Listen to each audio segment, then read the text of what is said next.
أعوذ بالله السميع العليم البصير من الشيطان الرجيم من همسه ونفخه ونفثه بسم الله الرحمن الرحيم الحمد لله رب العالمين والصلاة والسلام على أشرف الأنبياء والمرسلين سيدنا وحبيبنا ومولانا محمد وعلى آله وصحبه أجمعين رب اشرح لي صدري ويسر لي أمري واحلل عقدة من لساني يفقه قولي بجاه سنقرؤك فلا تنسى إلا ما شاء الله إنه يعلم الجهر وما يخفى يا معلم آدم علمنا ويا مفهم سليمان فهمنا بكرامة وعلمك ما لم تكن تعلم وكان فضل الله عليك عظيما اللهم إنا نسألك أن تفتح علينا فتوح العارفين بحكمتك وتنشر علينا وقايتك العظمى ونعمتك الكبرى ورحمتك الواسعة وتعلمنا ما جهلنا وتفهمنا ما درسنا ودرسنا وتذكرنا ما نسينا أو نسينا وتنفعنا بما علمتنا وتبارك لنا في علمنا برحمتك يا أرحم الراحمين بكرامة من أرسلته رحمة للعالمين محمد ابن عبد الله وآله وصحبه أجمعين آمين وبعد المستمعين الكرام الأحبة في الله السلام عليكم ورحمة الله وبركاته الحمد لله رب العالمين فهو أهل للحمد والثناء والشكر. We thank Allah subhanahu wa ta'ala, the most praiseworthy, the most merciful, the most adorable, the only one who is worthy of all praises and appreciation. We thank him, we adore him, we appreciate him, and we do ask him in his mercy and blessings to further show its mercies and blessings upon the noble Prophet Muhammad sallallahu alaihi wasallam, his companions, household, and followers until the day of account and beyond. Ameen. Fellow seekers of the truth, today, inshallah, in continuation of our Ramadan Threesom daily spiritual delicacies, under the Ramadan spiritual treats in the garden of the Hikam of Ibn AtaiLlahi Al-Sakandari. Today is the night 17th Ramadan here, and day 17. This is night 17 of Ramadan and day 17 of Ramadan from the world over, let's say. And the theme of today's discussion is themed as the best moments in actual indigence and need. Okay, the best moments in actual indigence and need. The best moment that we can spend when we realize that we are indigent upon the mercy of Allah subhanahu wa ta'ala. So what is the best moment? What is the best time? What is the best requirement that is required of us? So that is what the aphorism is about.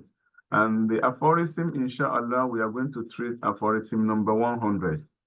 And this aphorism, we are going to treat aphorism number 100. And inshallah, I'm going to share the screen as usual, inshallah.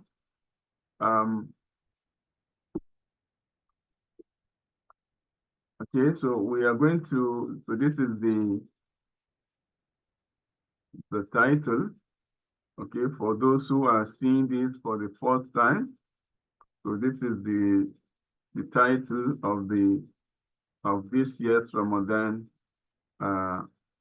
discussions on Ibn AtaiLlahi Al-Sakandari.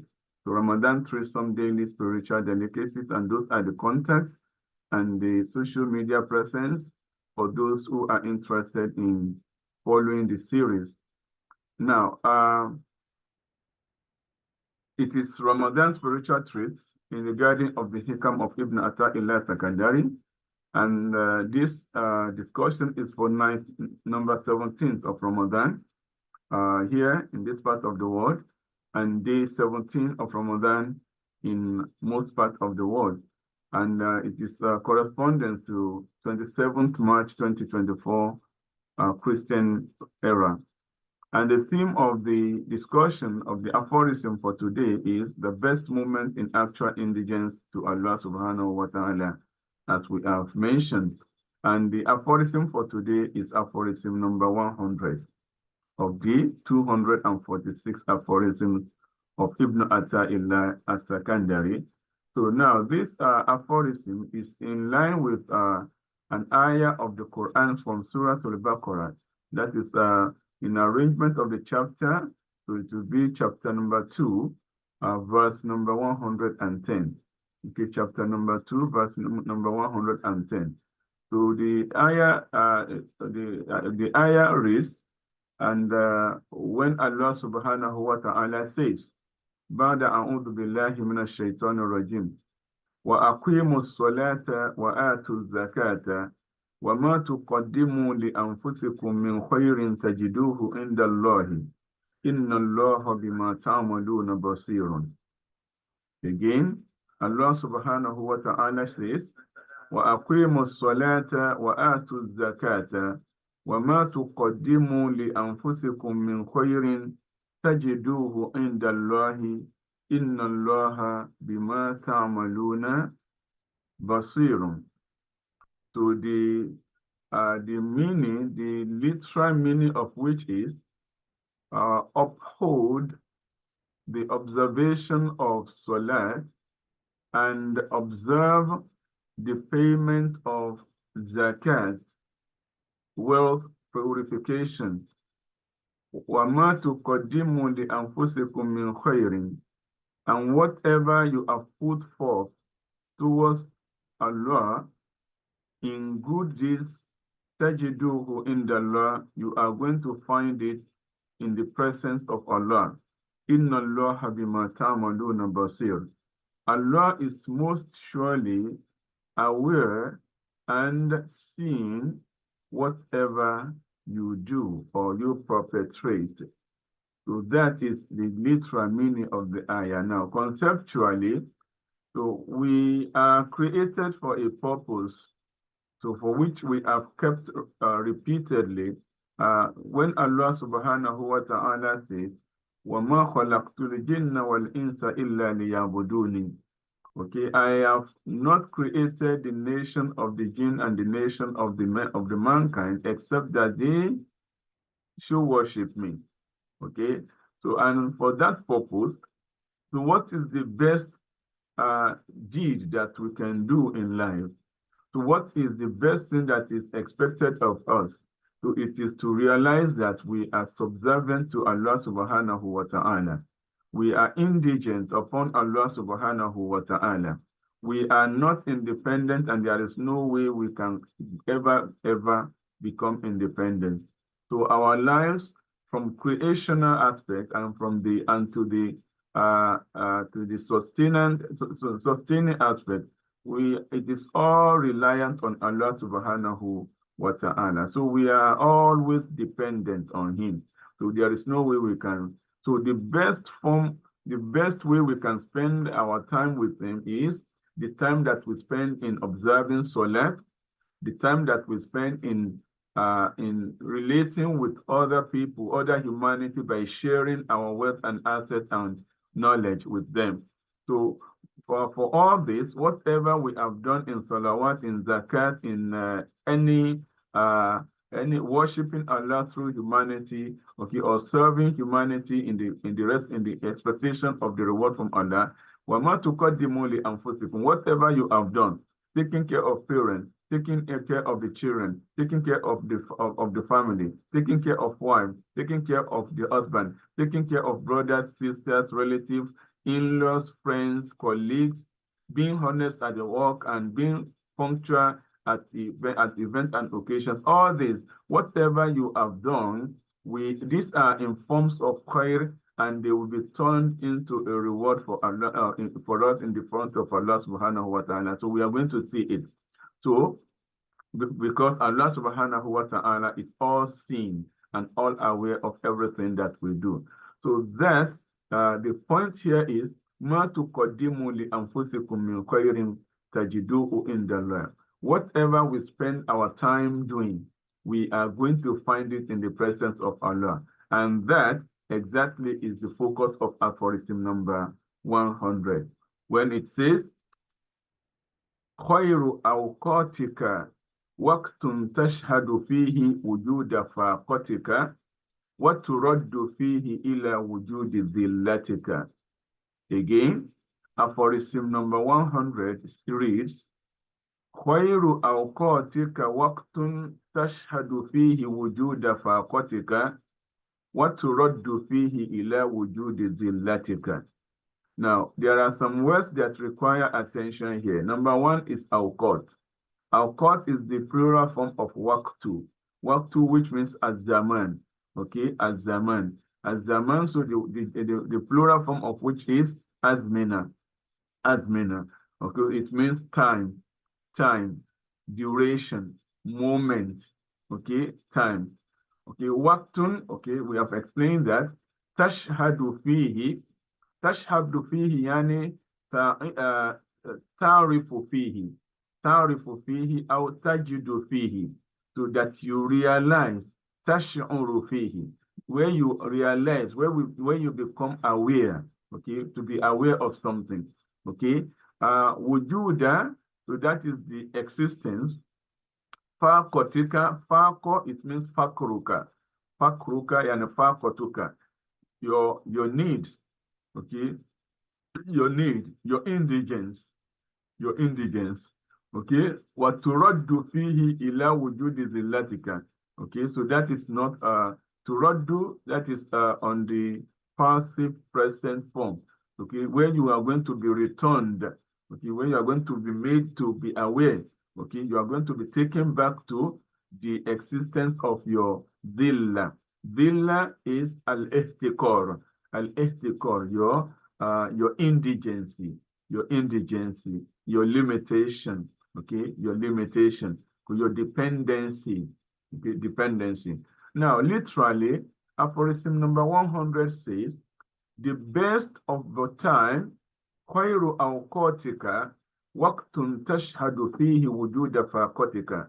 The best of your times, the best of your moments is the one that you realize, okay, it's the one wherein you realize your indigency, your povertiness, your needs towards Allah subhanahu wa ta'ala. وَتُرَدُّ فِيهِ إِلَى وُجُودِ ذِلَّتِكَ, and you are returned and made aware of the existence of your humiliation, the existence of your lowliness, the existence of your humility. So that is the best time that you can spend.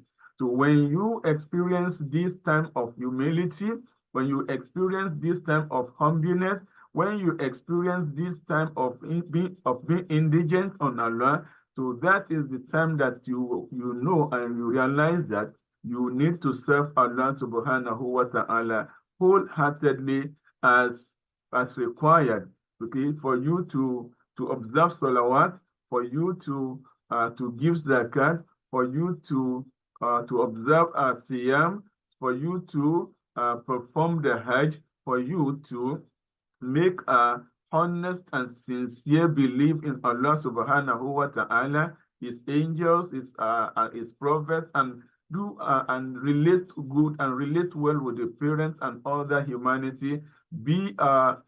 Eat responsibly, consume responsibly, and do not waste things. Okay, so all these are the time that are best. So when you do this, you are returned to your indigent self, and that is when you realize that without Allah subhanahu wa ta'ala, you are nothing. So that is when you become humble. You humble yourself, you come to your humility self. Okay, and that is the best form. Okay, but for other people, on the other hand, who will not use their time in appreciation of the goodness of Allah subhanahu wa ta'ala, neither in their existence nor in their wealth or assets. So those are not spending their time judiciously as expected of them. So that is literally what the aphorism tells us.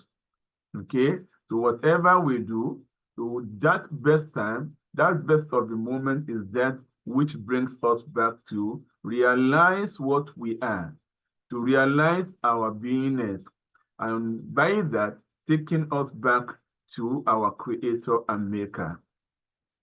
So it says here, your best moment is the one wherein you witness your actual indigence. And through that, you reach the reality of your lowliness. Okay?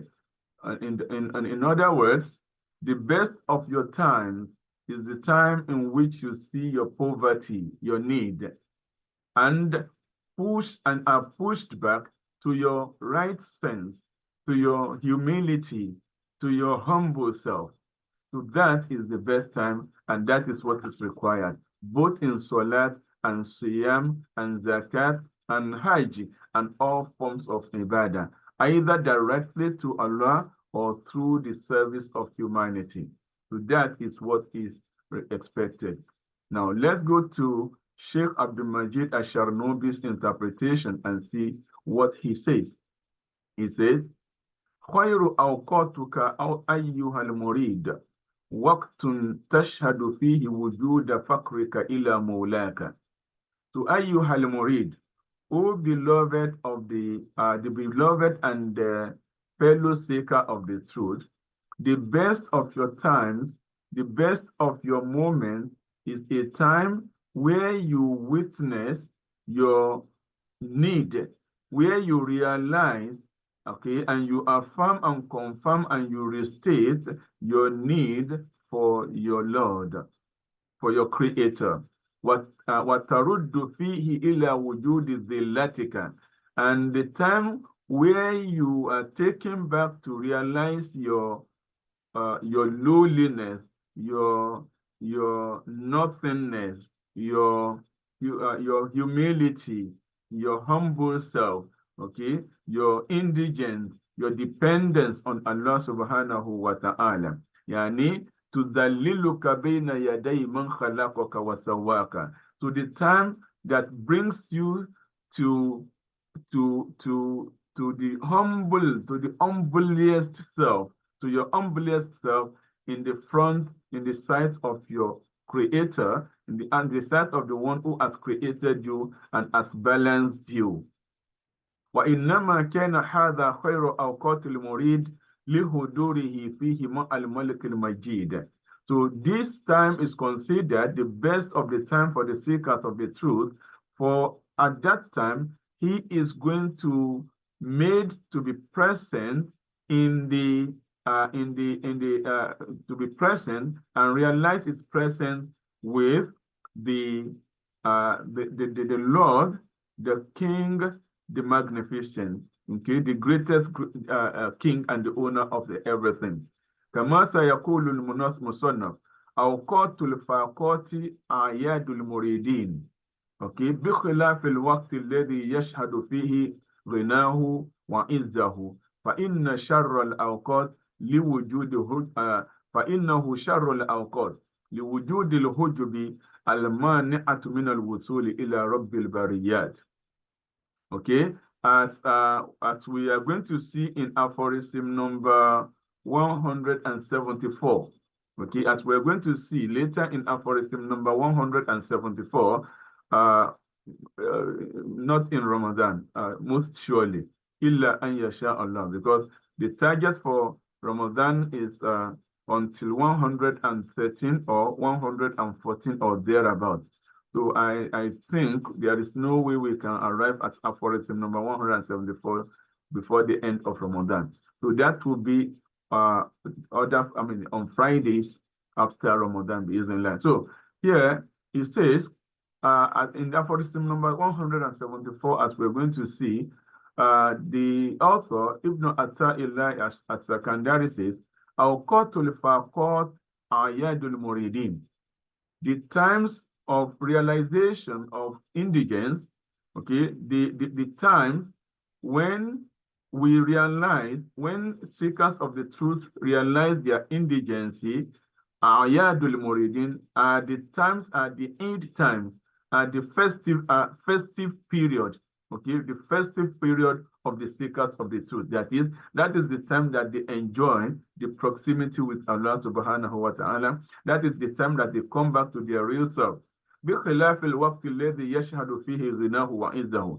So this is opposite to the time where one sees himself as independent, as great, as something other than what Allah as subhanahu wa ta'ala has made him.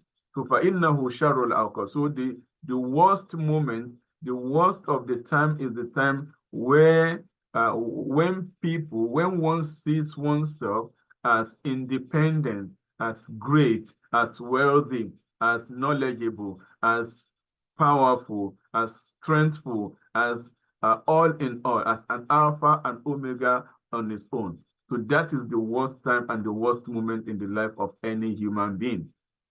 So لِوُجُودِ الْحُجْبِ الْمَانِعَةِ مِنَ الْوُصُولِ إِلَى رَبِّ الْبَرِيَّةِ, because this kind of pomposity, this kind of arrogant being, it veils us, it veils people, it veils one from arriving and experiencing the presence of the Lord of all creation. Okay, so this is what Sheikh Abdul Majid Asharnobi interprets the aphorisms to be. Okay, and in the in correspondence to this interpretation, we have two stanzas to buttress it, where the author says, بنى الله للأحباب بيتا سماؤه هموم وأحزان وهيطانه الدر وأدخلهم فيه وأغلق بابه وقال لهم مفتاح بابكم الصبر. Okay. بنى الله للأحباب بيتا سماؤه هموم وأحزان وهيطانه الدر وأدخلهم فيه وأغلق بابه وقال لهم مفتاح بابكم الصبر. بنى الله للأحباب بيتا سماؤه هموم وأحزان وهيطانه الدر وأدخلهم فيه وأغلق بابه وقال لهم مفتاح بابكم الصبر وقال لهم مفتاح بابكم الصبر. The meaning of which is, Allah subhanahu wa ta'ala has built or has constructed for his beloved ones a construction, a dwelling, a house, wherein sama'uhu, the rooftop, the cover, the ceiling of that house, of that dwelling, is made of humumun wa ahzanun, worries, sadness, restless of mind, وَهِيطَانُهُ الدُّرُّ, and the house is surrounded and fenced by difficulties, tribulations, calamities. وَأَدْخَلَهُمْ فِيهِ, so Allah made them entered into that house. He admitted them into the house. وَأَغْلَقَ بَابَهُ, and afterward he shut the door, the exit door against them, and locked them in the house, and informed them and told them If you want to escape from the house of sadness, the house of worry, the house of calamity, the house of difficulties, the house of tribulation. If you want to escape, you want to exit it. So he tells them the key to escape, to exit from all this is as-sabru, patience. To be patient.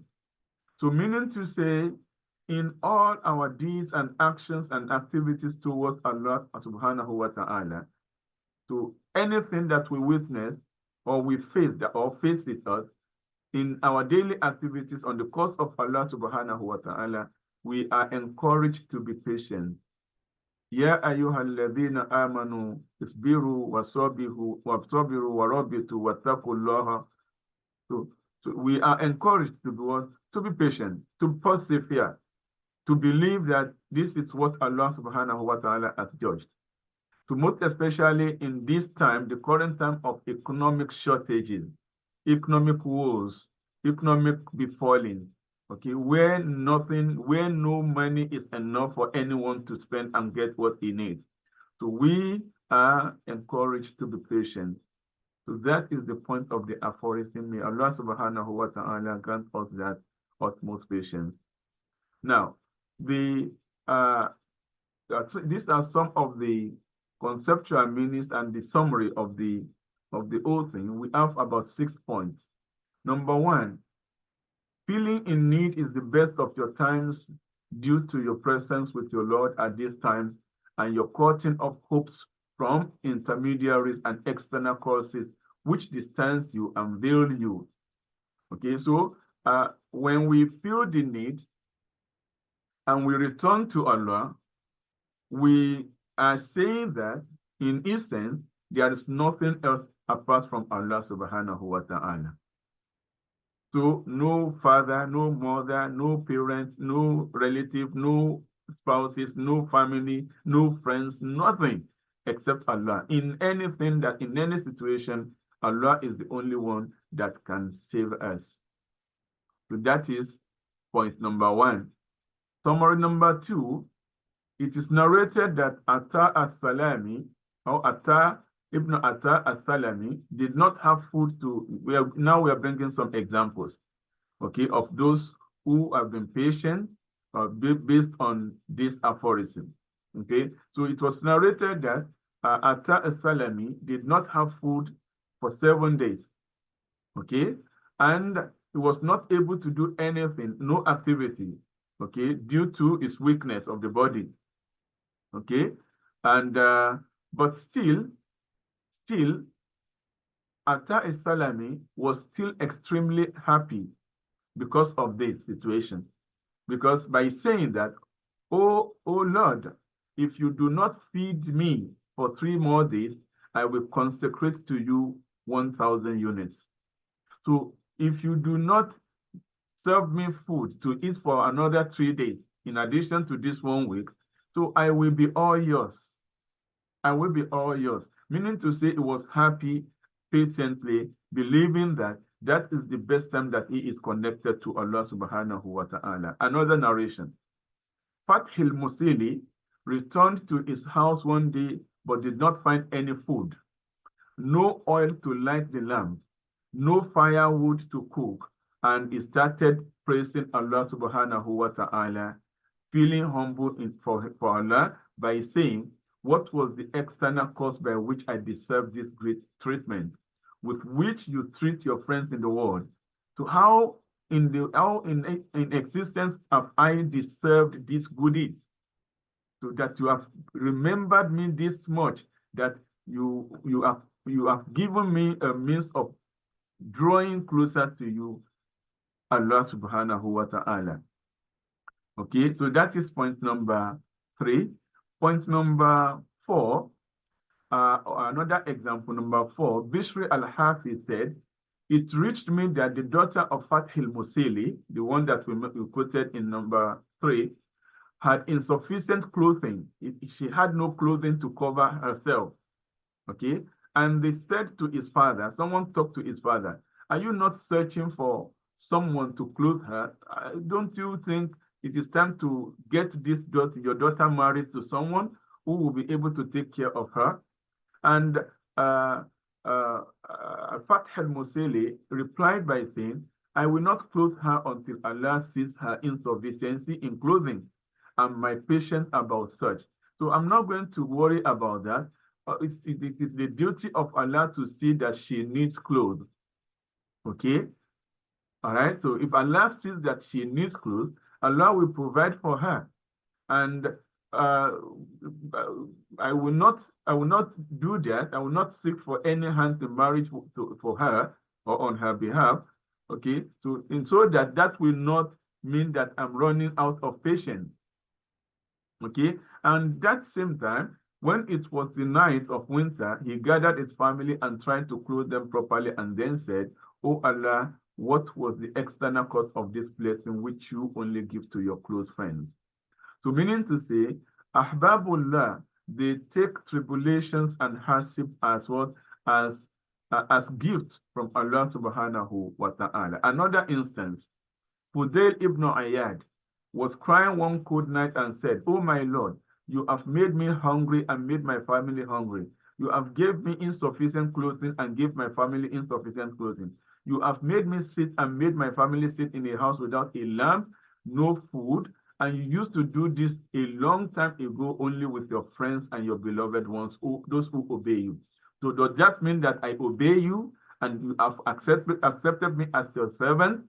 So what did I do to deserve this great blessing so that I may keep doing it to keep gaining this blessing?" So you see, so Ahbabu Fillah, the beloveds of Allah, they take tribulations and trials as well as gifts. Okay, so and yes, of course, we do not ask for any tribulation that we turn us against our ibadah for Allah subhanahu wa ta'ala, but at the same time, so we cannot afford it. So because that is the time that sends us back to Allah subhanahu wa ta'ala. Another instance, and that is going to be the last one, it was said to Rabi ibn Khaytham that the price of food had become so high, and he replied the person saying, "We are not that important to Allah such that he make us starve. He only makes his friends starve." Okay, so meaning to say, we are not to the stage whereby Allah tests us with the tribulations and trials of high cost of living.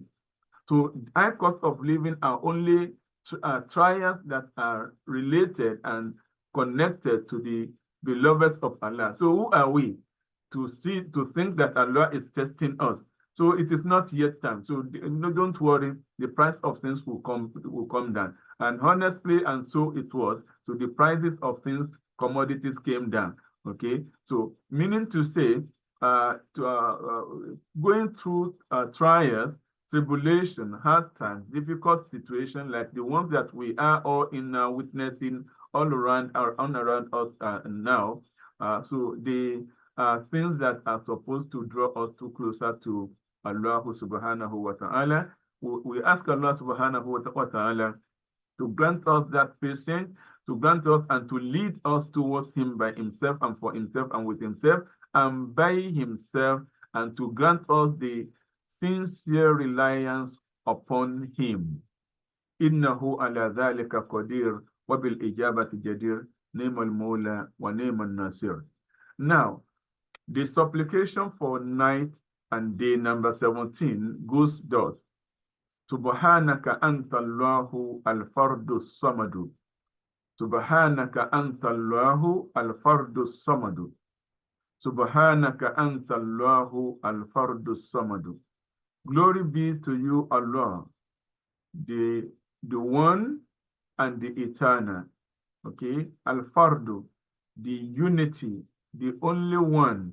Okay, the sole one and the eternal one. Okay, Subhanaka anta Allahu al-fardu samad. Glory be to you. Okay, glorification be to you, Allah, the only one and the eternal one.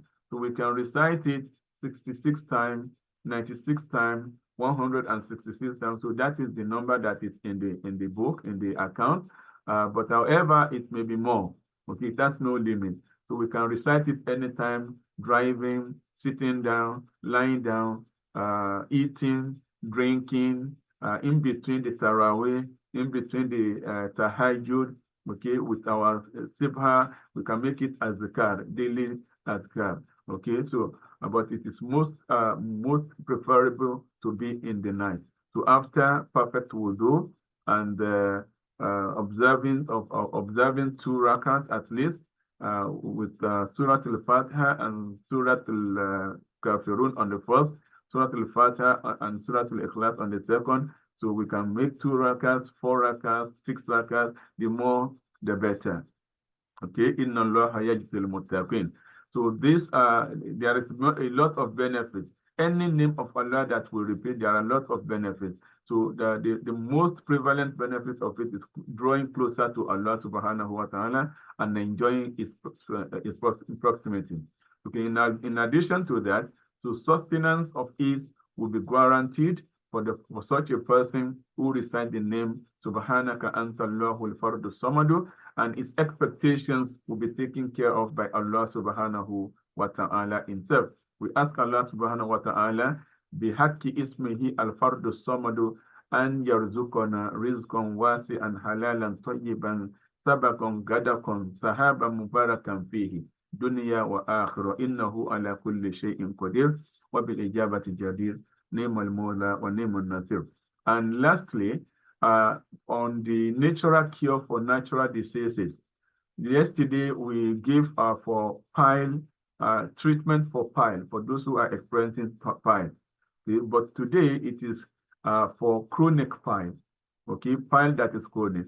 Okay, yesterday, for those who are just experiencing ordinary pile, minor pile, so that is the first point, to get fresh leaves of pawpaw, pound it or grind it with potash and dry it into powder and use it to drink hot water or hot pap. So that is normal. So, but for those experiencing chronic pile, so they can use formula number 1, and also in addition to that, formula number 2. Formula number 1 is to be consumed. Formula number 2 is to be applied on the what? On the pile, on the anus. Okay, so how to do that? So we should get fresh leaves of carica papaya. Okay, the fresh leaf of papa, also fresh leaf of tobacco leaves. Okay, if we cannot get a fresh leaf of tobacco leaf, we can get undiluted dried leaves of tobacco. That means tobacco leaves that are not polluted with anything, not added with anything. Okay, either of the two. So we add some potash, and then we grind together. After grinding together, we mix the mixture. We mix it with shea butter. Shea butter, okay. It is ori in Yoruba and man peri mai or man peri. So in Hausa language, so shea butter. So we mix it with it, and we apply it externally to the anus every night. So we use it to rub the anus, okay, where the anus has come out. We use it to rub the area, then we go to sleep. So in the morning we go and wash ourselves, then the night again, every night we use the formula 1 for hot bath or hot water in the evening, and in the night before we sleep we use formula number 2. So bi-iznillah, if we avoid sugary things and frizzy drinks, and also we keep clean, we maintain proper hygiene, cure is certain bi-iznillah subhanahu wa ta'ala.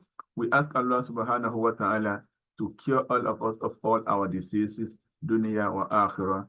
Innahu ala kulli shay'in qadir, wa bil ijabati jadir, ni'mal mawla wa ni'mal nasir. So with this, we end the session for today. We by that, I put every one of you and myself under the protection and guide of Allah subhanahu wa ta'ala, in whose protection and guide nothing is missed and lost.